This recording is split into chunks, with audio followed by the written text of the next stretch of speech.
രാജീവ് ചന്ദ്രശേഖർ മത്സര രംഗത്തേക്ക് വരുന്നില്ല, പിന്നെ ആ സീറ്റ് മറ്റാർക്കോ കൊടുക്കാനൊക്കെ അവർ ആലോചിക്കുന്നുണ്ട്.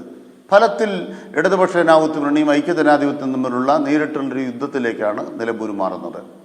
അങ്ങനെ മാറുമ്പോഴും ഇടതുപക്ഷ ജനാധിപത്യ മുന്നണി ആ മണ്ഡലത്തിൽ ഏതാണ്ട് 2000 കോടി രൂപയുടെ വികസനം 9 കൊല്ലം കൊണ്ട് നിർവഹിച്ചിട്ടുണ്ട് എന്ന് നവകേരള സദസ്സിൻ്റെ വേദിയിൽ അന്നത്തെ MLA പറയുന്നത് നമ്മുടെ എല്ലാം മുമ്പിലുണ്ട്.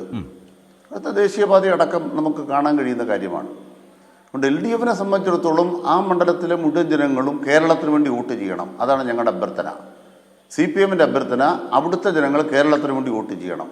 ഈ പെരുമഴയിൽ ഇന്ന് 62 ലക്ഷം വീട്ടിൽ 3200 രൂപ വെച്ച് പെൻഷൻ എത്തി.